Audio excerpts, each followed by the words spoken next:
Waiting another minute either. Wow, did I miss you guys last week? As you know, I went whale watching, and anybody that's ever done that knows that that's an iffy proposition. But out here on Monday nights, I speak at a group just like ours in Tampa called the Abrahamsters, run by a nice lady named Mickey. She calls herself Mickalicious. And she says she has a personal connection with the whales, and she absolutely guaranteed that if we spent the $300 to go out and see the whales, we would see a lot of whales. So we went out and pulled out of you go for about 2 hours up to a harbor. It's called Friday Harbor. We pull out of Friday Harbor, go to the first inlet, and there are 2 full pods of killer whales. And we stayed there for an hour and a half, and they never left. So we looked at 40 whales breaching, and mothers and babies. I was thinking about you guys the whole time. It was so powerful and uplifting and so fun. So I really missed you last week, but it was for a good cause and very important to my spiritual enlightenment to be around all those whales. I really felt it. There was a point where there was a tear coming out of my eyes when I saw the mother and baby. I think it was from the wind. Oh, right. Yeah. No, it was very moving. So today we're going to talk about, and I wanted to mention too how a little bit overwhelming it was, because there's a great science fiction book called Dune. It's a classic, and in there is a quote. There's a character in there called Usul, and he goes to a desert planet, and they're trying to determine, because he appears to be like what they would call their messiah. And there's an environmentalist that takes him out to look for worms, because on this planet is worms, and these worms create something called spice, and this spice enables people to live forever. So everybody in the universe wants it. And when he goes out, they've had, like the Bible, a lot of history or myth about what this person's going to be like. And one of the tests is when he calls worms, which are positively gigantic, like they're 1,000 feet long and 50 feet high, are they going to get them? And this is Stilgar's quote. Usul, we have worm sign the likes of which God has never seen. And I felt a little like that, sitting in the middle of 50 whales, watching them cavort and play and feed. It's the salmon run, so they were having a great time getting filled up for winter. And it's a little like that. When we get connected to our spirit, one magnificent synchronicity after another happens. And even more important, I think, that Mickey created a space in those of us that went of believing that we were going to see whales. And so we did, in fact, rendezvous with those whales. Okay, so we're on to thoughts and things.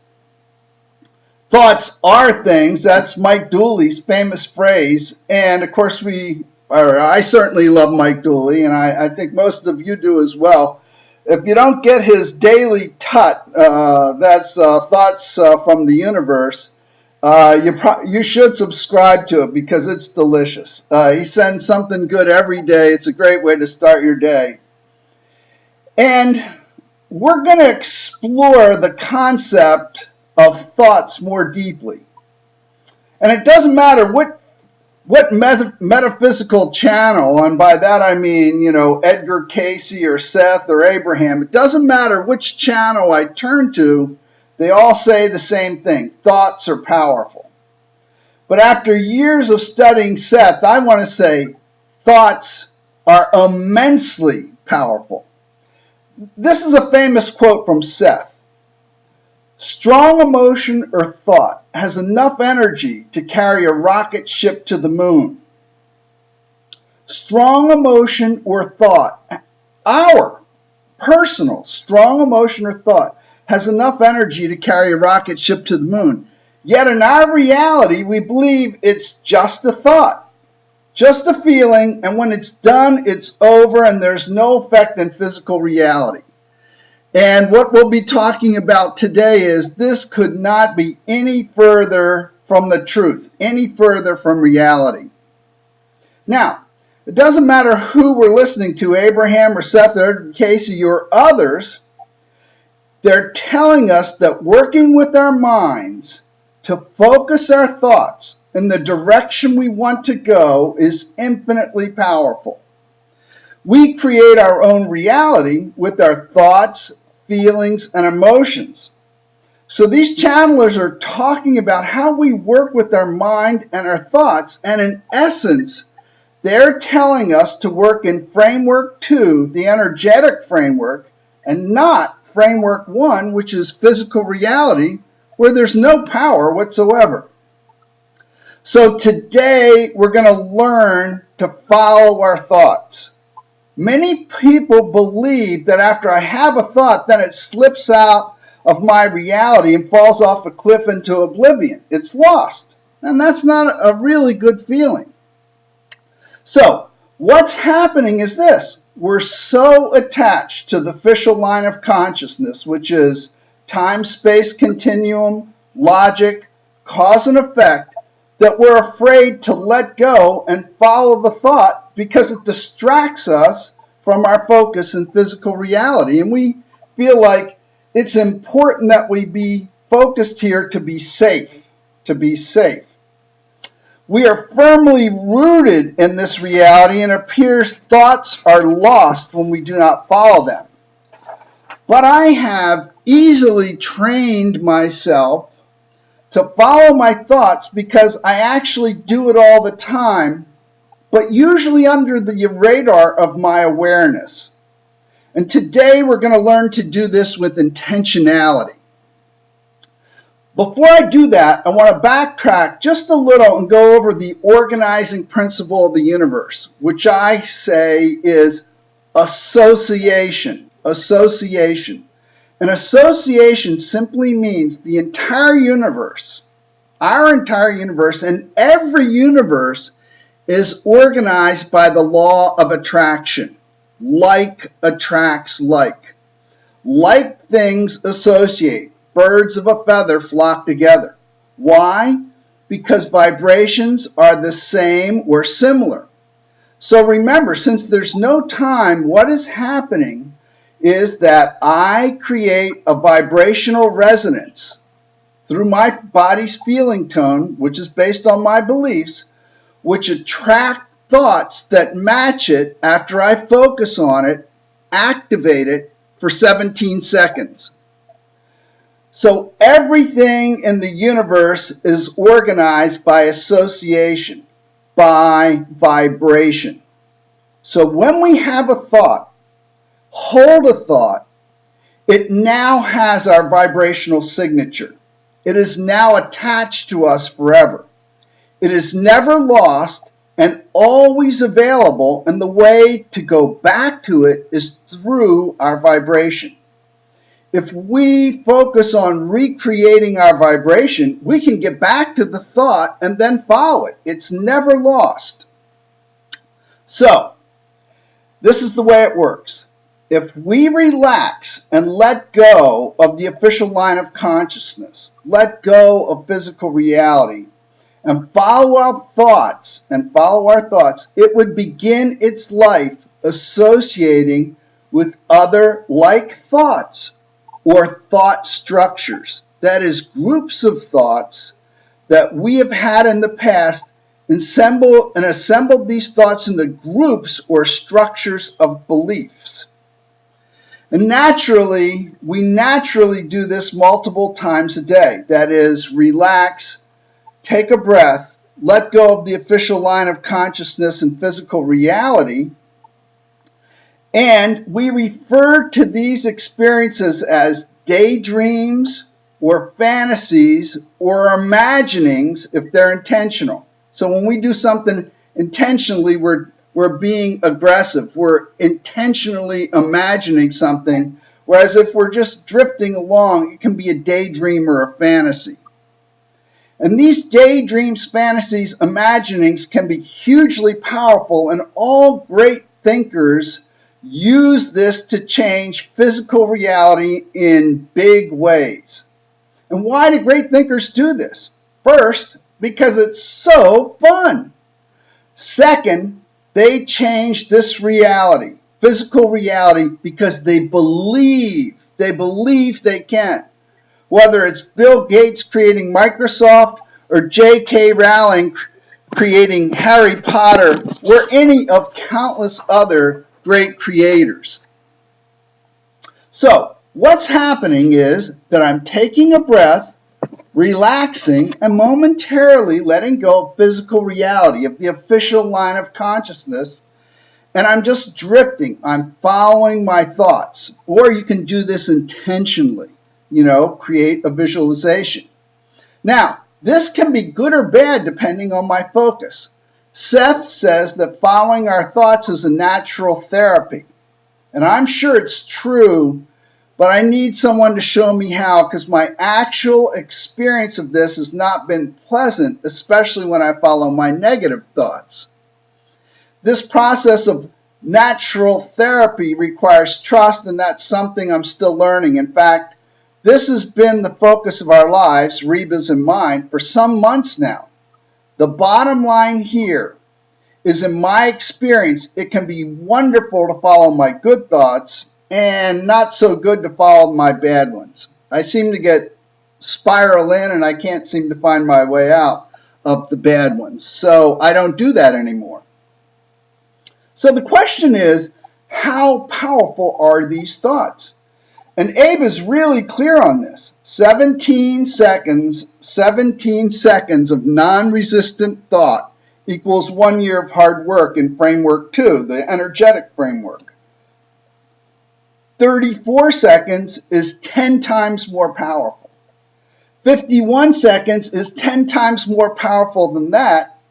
And 68 seconds, 1 minute and 8 seconds of non-resistant thought, 1 minute and 8 seconds of non-resistant thought is equivalent to 20 lifetimes of hard work in physical reality. In other words, this is almost unimaginably powerful.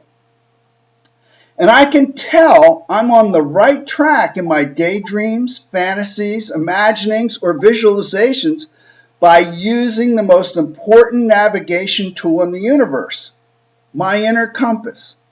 If it feels good, I'm on track, and if it feels bad, I need to turn the ship. Which brings me to my next point in working with my thoughts.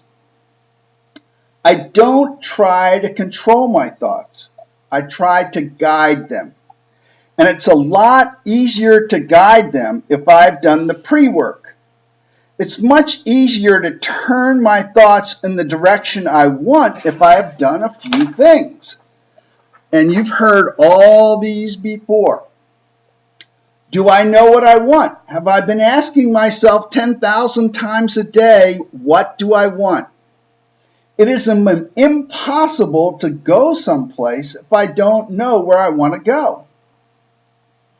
Second, have I done my book of positive aspects about people, things, or events?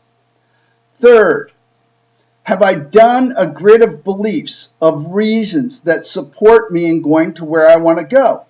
The beliefs and reasons that believing where I want to go is possible. I'm creating a crack of possibility in the universe.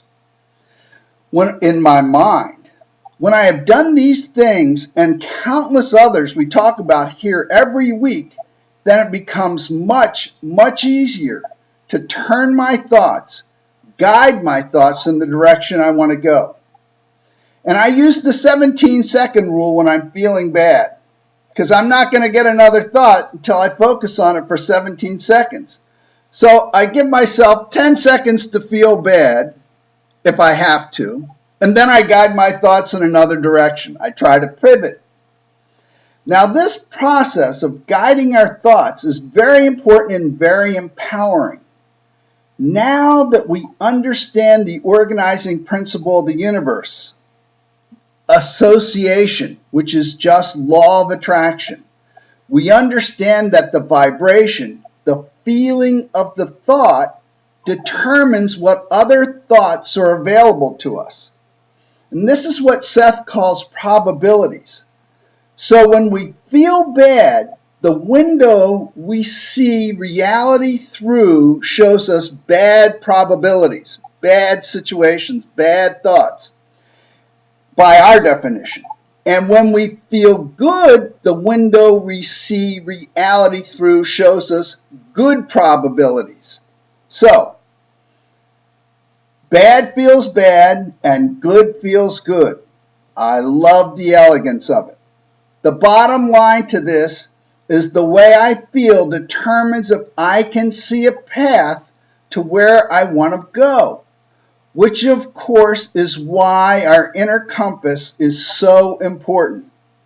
Now I'm going to give you a quote from Abraham that kind of summarizes this. We are really advocates of just getting as happy as you can be, which takes care of everything. Even if you don't have a reason to be happy, make it up. Fantasize it. Make a decision you're going to be happy one way or another, no matter what. No matter what, I'm going to be happy. So, some things to keep in mind. If you're not expecting it, you're not allowing it. The way you feel controls your reality. So when you feel fat, food makes you fatter. When you feel slender, food keeps you slender. Next thing to keep in mind. No time and space. There's no causality. There's no cause and effect.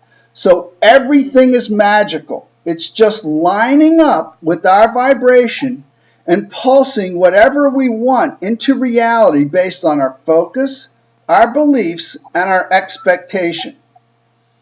Every instant is completely new. Never stop considering this. Everything in your life now, you are either creating or recreating. If it's from the past or in the future, you're actually recreating it or creating it now. And of course, there's only one point of power, and that's the present, as our beloved Eckhart Tolle has told us so eloquently. So the last thing is an exercise and a mantra. So I'm going to post this on the website under comments, and I'll also put up a PDF. Clarity, appreciation, freedom, and security. Stay focused on them long enough that you actually feel movement inside you, and your path will line up for you. So I'll repeat that. And the point is this: we all wonder if we're going in the right direction. We all wonder where we should be going. So if you focus on these four things: clarity, appreciation, freedom, and security, and stay focused on them long enough that you actually feel movement inside of you, your path will line up for you. And make those first four words your mantra for the week: clarity, appreciation, freedom, security. Thank you.